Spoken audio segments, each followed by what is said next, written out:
True life is not fellowship, it's discipleship, it's not living, it's life, it's not religion, it's kingdom.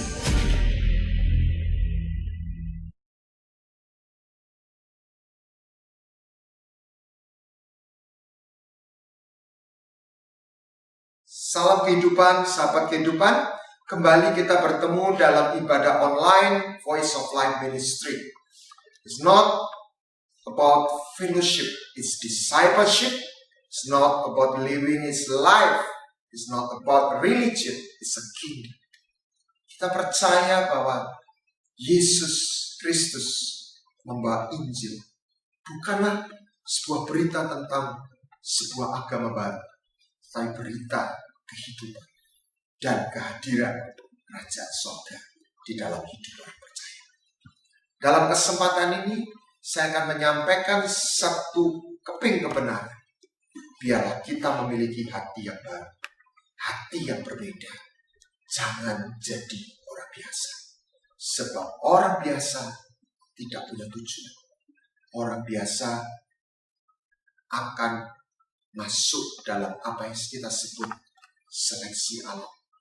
Tetapi orang yang memiliki perjanjian dengan Tuhan, dia akan mengalami intervensi Tuhan di dalam hidupnya.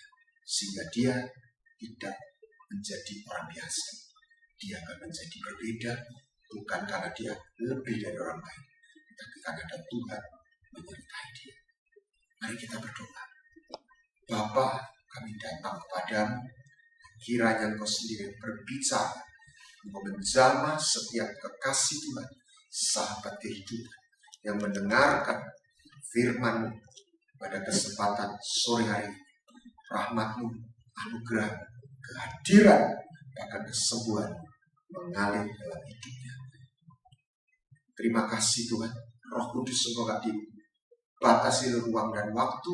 Kiranya kuasa-Mu, urapan bekerja di dalam setiap kami yang mendengarkan pada saat ini suara kebenaran, suara kehidupan.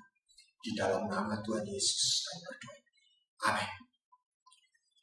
Dalam kesempatan yang sebelumnya kita sudah belajar bagaimana kita menjadi berbeda dengan orang lain. Bukan karena kita hebat, tapi ketika orang itu kita masuk bersedia meresponi undangan perjanjian dengan Tuhan. Orang yang hanya memiliki perjanjian dalam bahasa Alkitab, dalam perjanjian lama maupun di kitab Wahyu, digambarkan orang-orang yang memiliki tanda T, tau di dahinya. Orang-orang yang memiliki meterai. Orang-orang yang bersedia masuk dalam perjanjian, artinya orang tersebut bersedia menjadi korban sembelihan buat Tuhan yang sudah bersedia menjadi korban sembelihan buat mereka yang dikasih. Ingat ayat Mas yang seringkali kita dengar, Mazmur 50 ayat 5. Bawalah kemari orang-orang yang kukasih yang mengikat perjanjian dengan aku berdasarkan korban sembelihan. Mereka yang bersedia menjadi korban sembelihan. Siapa? Bukan hanya Tuhan yang di sana, tetapi ketika dia menerima pengorbanan Tuhan, inilah tubuhku dan inilah darahku. Sekaligus dia diundang untuk mempersembahkan tubuhnya dan hidupnya. Rasul Paulus dalam kitab Roma menasihatkan kita, demi kemurahan Tuhan, biarlah kau mempersembahkan tubuhmu sebagai persembahan hidup. Nah, tidak berhenti di situ. Bagaimana profil orang yang disebut orang-orang yang memiliki perjanjian, orang-orang yang hatinya berbeda. Biarlah kita memiliki roh yang berbeda, a different spirit.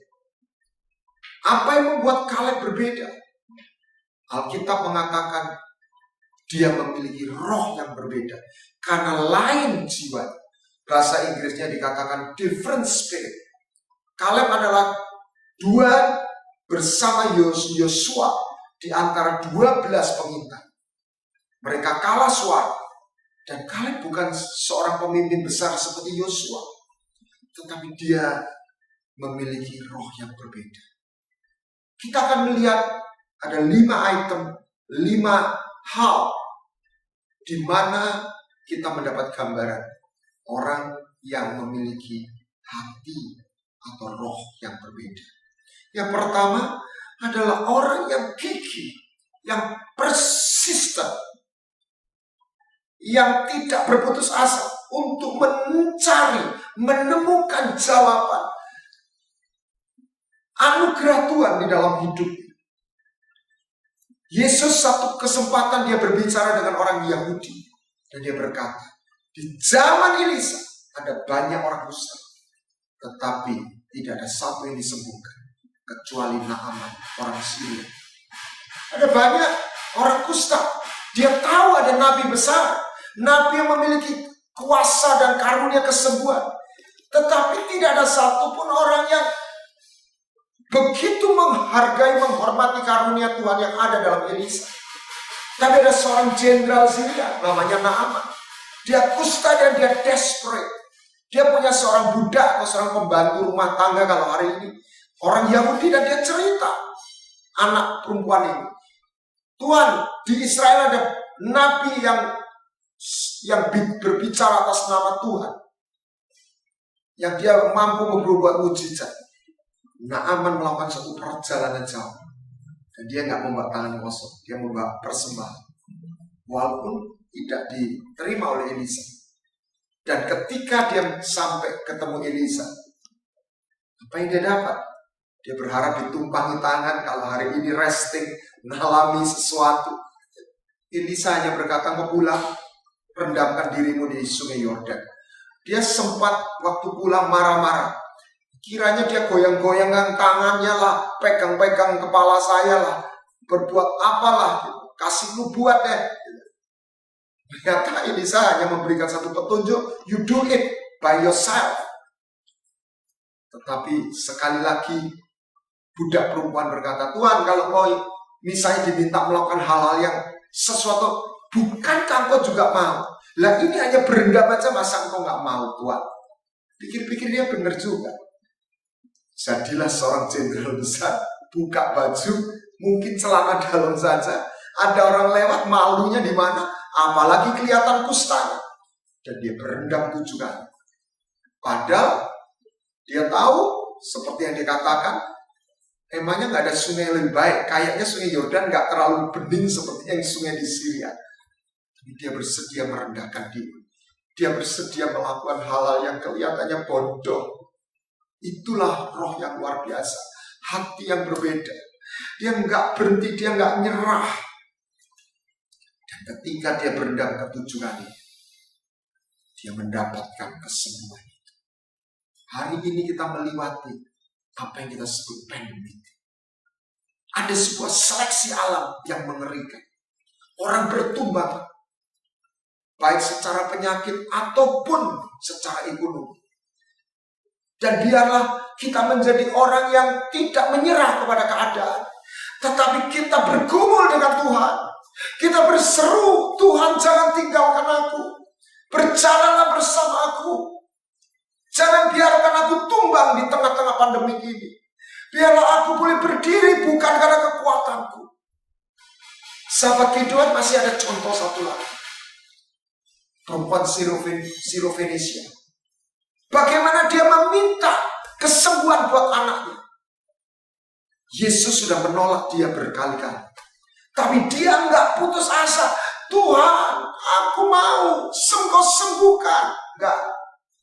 Yang terakhir Tuhan memakai satu kalimat yang secara logika itu cukup menyinggung perasaan. Roti hanya untuk anak, bukan untuk anjing. Anjing pun dapat remah-remahnya Tuhan. Dan Tuhan berkata, besar iman, pulang anak musuh. Saya punya istilah bahasa Jawa. Inilah yang namanya urapan ngeyel. Bukan maksa Tuhan, tapi percaya kebaikan Tuhan. Saya belajar dari anak saya ketika dia meminta sesuatu kepada saya. Nah, dia minta, saya bilang, satu hari dia minta handphone. Enggak, handphone masih ada. Udah, lain kali. Dia diam, dia nggak marah. Besok datang lagi. Ayolah Pak, ganti Pak. Besoknya lagi, ayolah Kak. Udah nggak cukup nih memorinya. Ya memang handphonenya udah 7 tahun atau 6 tahun.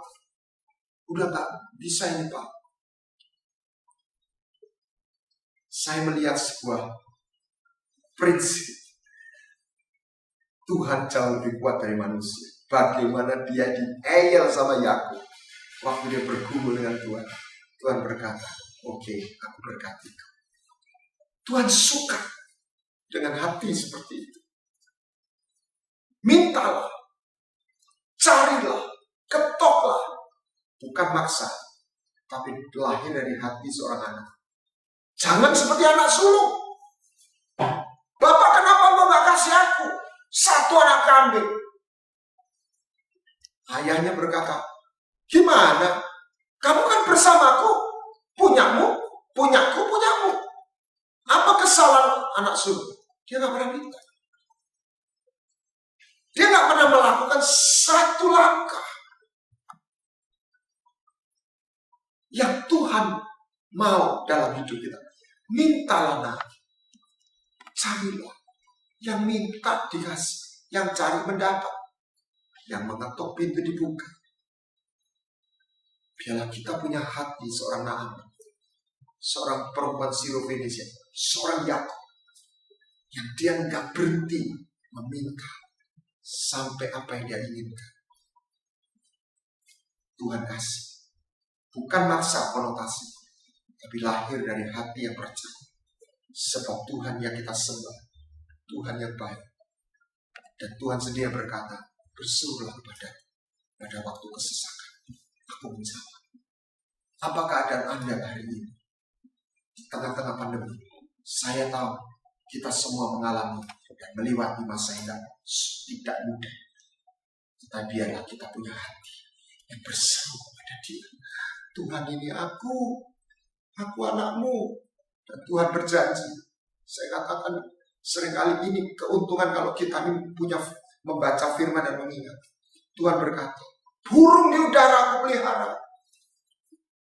Dan aku percaya kita lebih dari burung. Karena Tuhan yang mengatakan. Apalagi orang-orang yang memiliki perjanjian dengan Dia. Tuhan kenal. Apabila Ia berseru padaku, aku akan menjawab. Sebab Ia mengenal namaku. Hatinya melekat kepadaku. Sebab Ia mengasihi aku. Aku akan menjawab. Aku akan meluputkan dia dalam kesesakan. Biarlah Anda dan saya punya hati yang berbeda. Sehingga kita gak pernah jadi orang biasa. Sehingga kita mengalami intervensi Tuhan.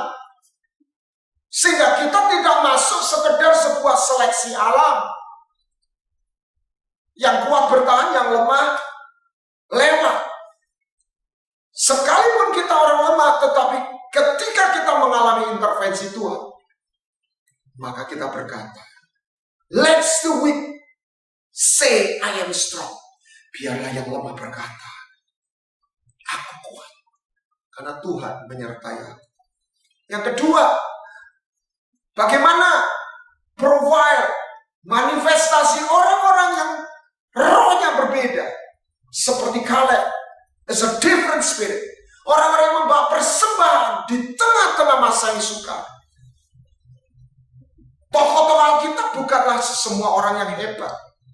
Tetapi percayalah mereka bukan orang biasa. Sebuah kisah juga disebutkan oleh Tuhan Yesus. Di zaman Elia ada banyak orang mengalami krisis ekonomi. Kira-kira begitu. Tapi Elia tidak diutus kepada salah satu dari mereka. Kecuali kepada janda di Sarfat. Hanya janda di Sarfat menerima janji pemulihan itu dari janda miskin. Punya roti tinggal 1 genggam, punya tepung 1 genggam untuk makan terakhir dia dan anaknya. Tapi dia bertemu dengan Elia dan dia percaya. Dia membawa persembahan yang terakhir, persembahan tepung yang terakhir kepada Elia, dan mujizat terjadi. Ini orang-orang yang luar biasa. Bagaimana dalam Lukas 21 di bait suci Tuhan melihat janda miskin memasukkan 2 peser uang 2 peser keping uang. Dan Tuhan berkata, janda ini memberi lebih banyak dari orang yang lain. Karena orang lain memberi dalam kelimpahannya, janda ini memberi dalam kekurangannya, dalam kemepetannya. Mereka punya hati yang luar biasa, punya keyakinan yang luar biasa. Kiranya kita berdoa, Tuhan, biarlah beri aku hati yang berbeda. Create in me a new heart, a different spirit. Sehingga aku menjadi orang yang berbeda. Karena anugerah-Mu menemukan pijakan dalam hidup. Dua janda adalah janda yang luar biasa. Biar kita memiliki keberanian untuk membawa persembahan di tengah-tengah pandemi. Bukan hanya didorong oleh seseorang, tapi ketika Roh Tuhan menggerakkan kita, biarlah kita punya keyakinan, kita punya keberanian, karena kasih yang menguasai. Kita belajar membawa persembahan untuk pekerjaan Tuhan, untuk Tuhan di tengah-tengah masa yang sukar. Kita baru menyalurkan berkat untuk hamba-hamba Tuhan yang di daerah, dan salah satu butuh kursi roda. Saya baru dapat laporan rekan kita Pak Andreas taruh di WA atau apa, saya kurang jelas persisnya, tapi tiba-tiba ada orang yang merespon, aku yang ngambil, aku belikan, gak usah bekas, baru nanti rekeningnya tagihannya masuk ke dalam. Ini orang menabur di tengah-tengah masa yang suka. Ini kursi roda untuk seorang gembala yang butuh kursi roda di daerah Bondowoso. Yang ketiga, orang-orang yang rindu mencari kebenaran. Orang-orang yang melakukan perjalanan ziarah di dalam Mazmur 84. Apabila ia melintasi lembah baka, dia mengubahkannya menjadi tempat yang bermata air. Orang-orang yang rela meninggalkan sesuatu untuk menemukan kebenaran, memilih kebenaran daripada kemudahan. Yusuf memilih menolak godaan istri Potifar. Justru dia mengalami hal yang sukar karena dia harus menolak itu. Padahal kalau kita pikir logika, ngapain ditolak? Hukum Taurat juga nggak ada. Dia jauh dari rumah dan dia sudah cukup menderita. Ada tawaran yang menarik. Kenapa dia nggak memilih hal yang menyenangkan ini? Tapi itulah orang-orang yang punya hati yang berbeda, sahabat kehidupan. Bagaimana orang Majus yang melakukan perjalanan jauh selama 2 tahun, paling tidak pulang pergi 2, 3 tahun, 4 tahun. Mereka adalah orang-orang bijak yang hari ini adalah orang-orang profesional, seorang dosen atau seorang notaris, dokter, atau kira-kira begitu. Kalau dia pergi 3 tahun berarti dia tutup kerjanya. Dia no income selama 4 tahun. Anda bisa bayangkan, naik unta, lakukan perjalanan 4 tahun. Hanya untuk, tanda petik hanya, menemukan raja yang lahir. Saya percaya, istrinya pada mulanya pasti nggak akan menyetujui. Ngapain? Tapi itulah yang dilakukan orang Majus. Orang-orang yang rela membayar harga untuk menemukan kebenaran. Padahal Bethlehem dengan Yerusalem itu dekat. Tapi tidak ada satu ahli Taurat yang katanya belajar. Dia mengetahui nubuatan bahwa Mesias itu lahir di Bethlehem. Tapi tidak ada satu ahli Taurat coba mencari dan menemukan sang raja yang lahir. Daniel yang rela tidak menajiskan diri. Dengan satu risiko. Kalau ketahuan, kalau tidak diizinkan, mati dia. Dan dia minta izin. Kalau dia tidak jadi gemuk atau tidak sehat, wah silakan dia. Mungkin dia tetap menolak, bisa dibunuh. Tapi dia menetapkan diri untuk tidak menajiskan diri. Dia menetapkan diri untuk tetap berdoa kepada Tuhan. Sekalipun ada larangan dari Raja Nebukadnezar harus menyembah patung itu. Tapi dia harus tidak boleh berdoa kepada siapapun pada hari-hari itu. Orang-orang yang gigih dan teguh untuk memegang kebenaran adalah orang-orang yang punya hati yang berbeda. Sahabat kehidupan, Anda bisa lihat Alkitab ini dipenuhi dengan kisah orang-orang yang memilih untuk benar daripada dia di jalan yang mudah. Saya melihat ada orang-orang yang pejabat berani rela kehilangan jabatan karena dia menolak untuk melakukan korupsi. Dan ini adalah orang-orang yang berbeda, orang-orang yang luar biasa. Hidup ini tidak mudah.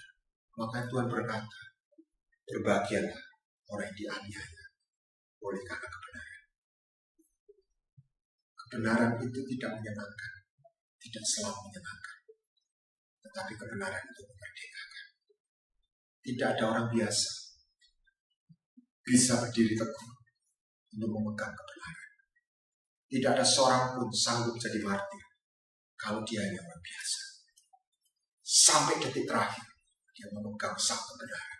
Dia memilih sang kebenaran, Yesus Kristus, daripada dia menyayangkan nyawanya di dunia. Diserahkan hidupnya. Dan Tuhan tidak malu menyebut dirinya. Dia adalah Elohim dari mereka yang setia. Biarlah aku setia karena aku setia, kata Tuhan. Yang keempat, orang yang gigih untuk mendapatkan bagiannya, warisannya. Contoh yang jelas siapa? Kaleb. Dia datang menghadap Yosua. 45 tahun yang lalu Tuhan berjanji bahwa aku mendapat tanah itu. 45 tahun melewat, umurku 85. Oleh kemurahan Tuhan, aku masih sama kuat seperti 45 tahun yang lalu. Berikan Hebron kepadaku. Saya bilang luar biasa. Tuhan berikan aku roh seperti Kaleb. Usia jadi tua, tapi roh, semangat, dan satu lagi tubuhnya nggak jadi tua. Kaleb bersaksi, aku masih sama kuat seperti 45 tahun yang lalu. Wow. Tuhan berkata, usahakan kasih. Usulah, desire the gift of Holy Spirit. Rindukan karunia Roh Kudus. Tuhan suka dengan orang yang rindu. Kenapa dia suka dengan Yakub? Salah satu, Yakub suka dengan apa yang Tuhan sediakan, hak sulung. Esau menghina. Tuhan itu suka dengan orang yang minta. Daud, dia tidak ingin kehilangan roh Tuhan. Dia rela kehilangan kerajaan, tapi dia nggak rela kehilangan roh Tuhan. Jangan ambil rohmu, jangan ambil hadiratmu dalam hidup ini. Di mana hartamu, di situ hatimu. Ini orang-orang yang mengejar gaji saya.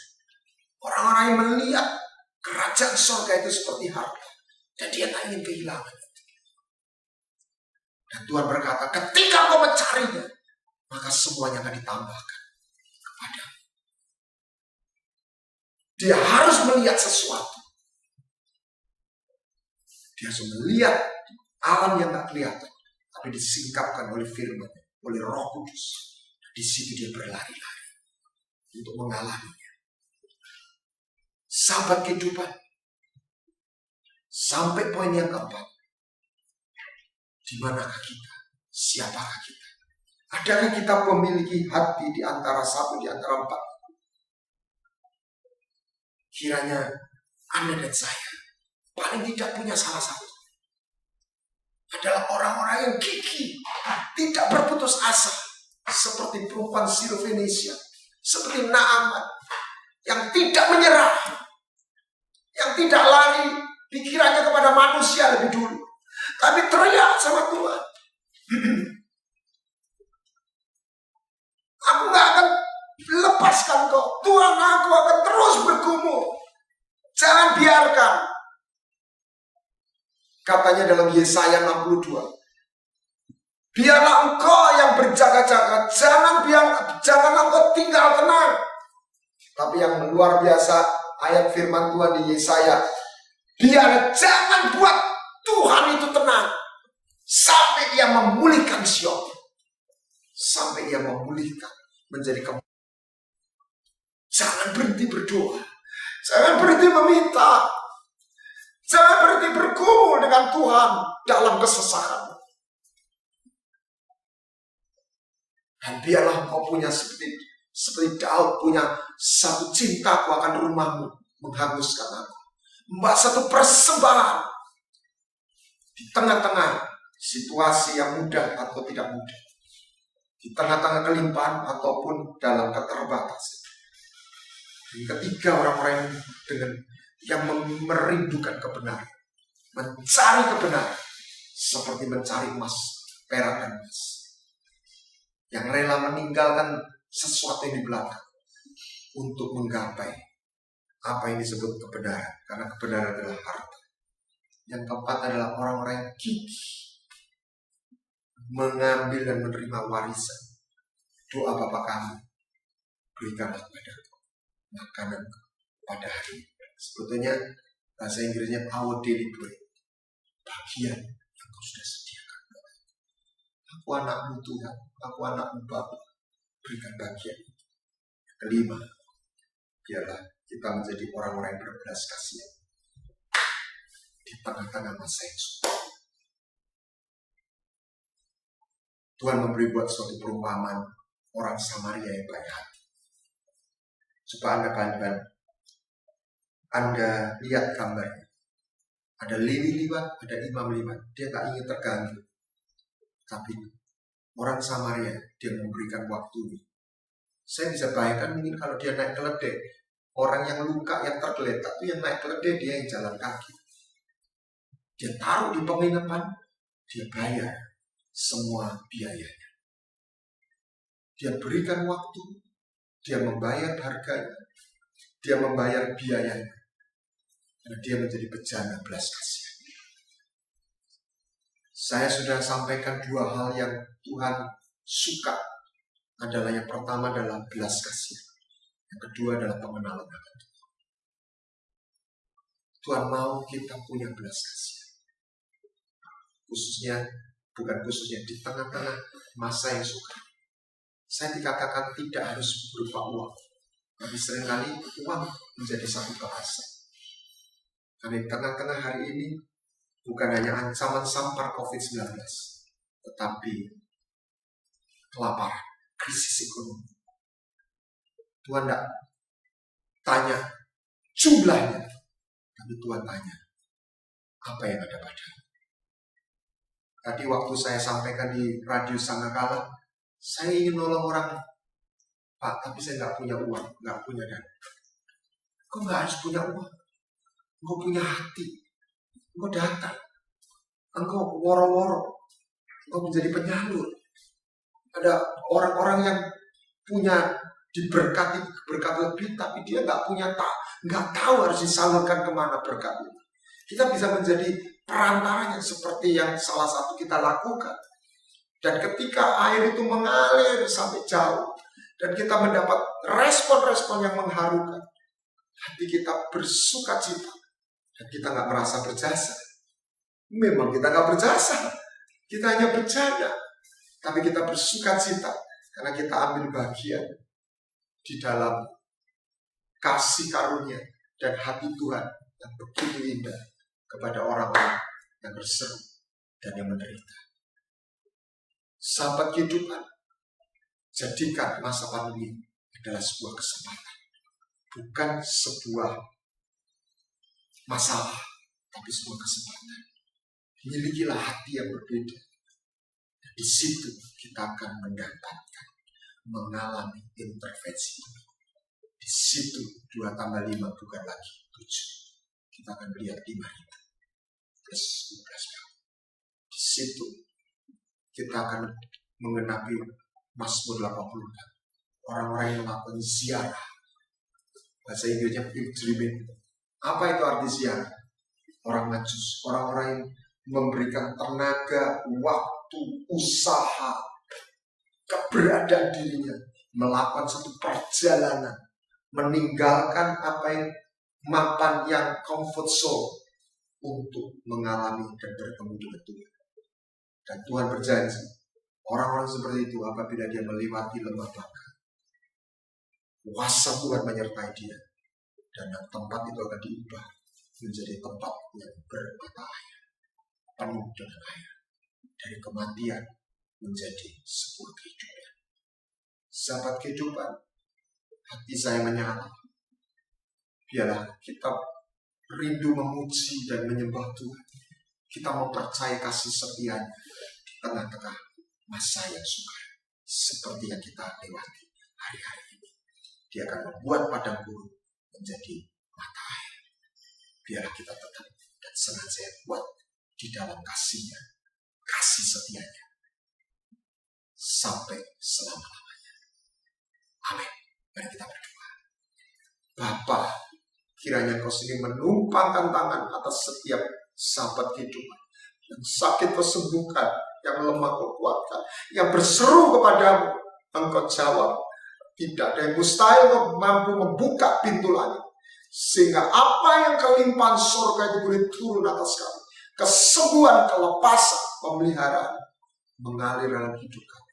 Terima kasih Bapa, diserahkan dalam tangan dan dalam nama Tuhan Yesus Kristus kami berdoa. Amin. Tuhan memberkati.